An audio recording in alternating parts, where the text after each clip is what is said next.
Rangkuman tematik tema 7 kelas 3 semester 2. Materi tema 7 kelas 3 pelajaran PKN, Bahasa Indonesia, Teknologi Produksi Pangan, dan SBDP.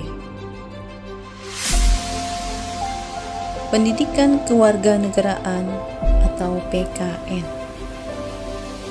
Saling menghargai. Setiap orang memiliki kesukaan atau kebiasaan yang berbeda. Kita harus saling menghargai dan menghormati setiap perbedaan atau keberagaman.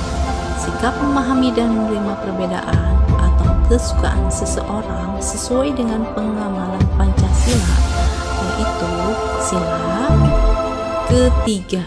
Kita harus bisa menyikapi keberagaman dengan sikap tenggang rasa. Sedangkan tenggang rasa artinya kita dapat menghargai perasaan orang lain.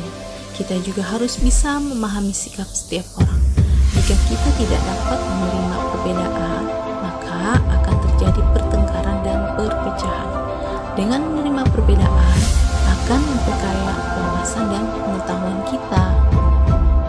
Sila ketiga, Pancasila menjadi landasan agar kita selalu hidup rukun.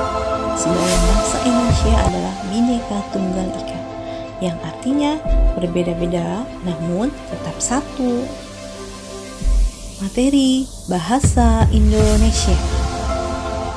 Paragraf adalah kumpulan dari beberapa kalimat. Dalam sebuah paragraf ada beberapa informasi yang bisa kita ambil. Dalam paragraf juga ada yang dinamakan kalimat utama.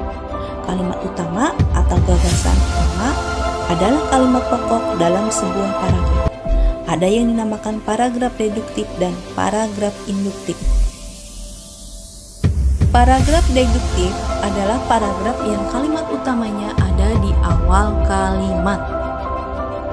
Contoh paragraf deduktif. Balon sebenarnya adalah pesawat terbang yang paling sederhana. Balon biasanya terdiri dari kantong bulat yang terbuat dari kertas, sutra atau kain yang dilapisi karet. Di kantong itu terdapat udara panas dan hidrogen atau helium.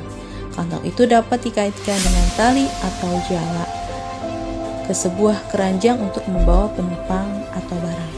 Nah, contoh paragraf deduktif ada di awal kalimat. Balon sebenarnya adalah pesawat terbang yang paling sederhana. Ciri-ciri deduktif. Ciri-ciri deduktif, ide pokok atau gagasan utama terletak di awal paragraf. Kalimat pertama adalah pernyataan umum, lalu kalimat selanjutnya bersifat khusus. Akhir paragraf diakhiri dengan penjelasan. Contoh induktif.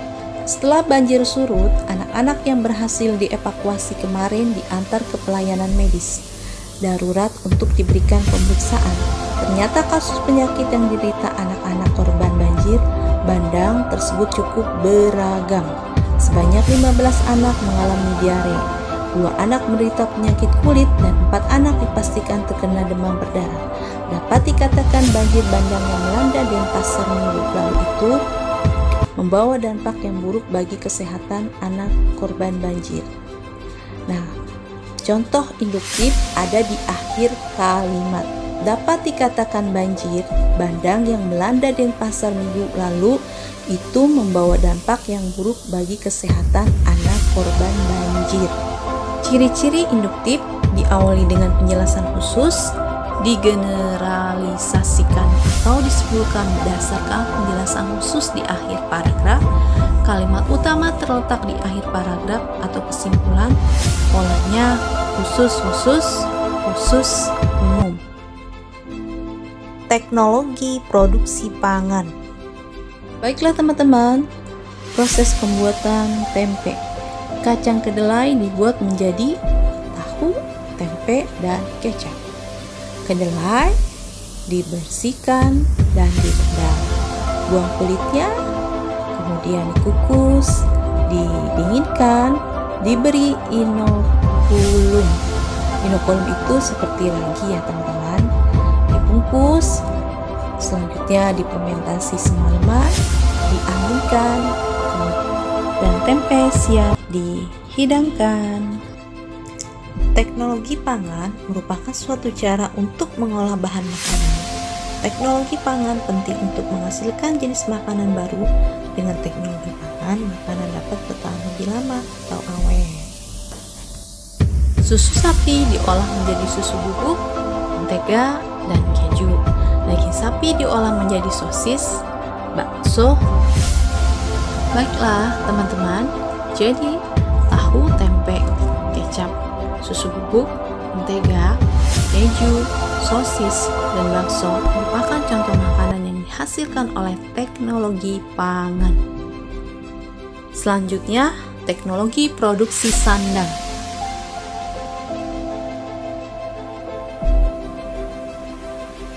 Bahan dasar pakaian. Bahan dasar 1. Kapas. Dipakai sehari-hari, nyaman dipakai di siang hari. Kedua, bulu domba. Dipakai saat udara dingin, dapat menghangatkan badan. 3. Serat sutra. Dipakai saat acara khusus termasuk pakaian istimewa. Penjelasan, zaman dahulu bahan dasar pakaian adalah daun, kayu dan kulit hewan, semuanya diolah dengan cara sederhana. Saat ini bahan dasar seperti kapas, bulu domba, dan serat sutra sudah diolah dengan cara modern. Bahan dasar diolah menjadi serat, serat dipintal menjadi benang, dan benang ditenun menjadi kain. Selanjutnya kain dijahit menjadi pakaian. Memintal, menenun, menjahit. Kain adat Indonesia beraneka ragam, seperti kain songket berasal dari Melayu, kain sasirangan berasal dari Banjar, Kalimantan, kain batik dari Jawa, kain tenun dari Nusa Tenggara. Selain itu juga ada yang dinamakan pakaian profesi, yaitu pakaian yang digunakan oleh profesi tertentu. Contohnya adalah pakaian dokter, polisi, guru, tentara, pilot, pengacara, dan lain-lain.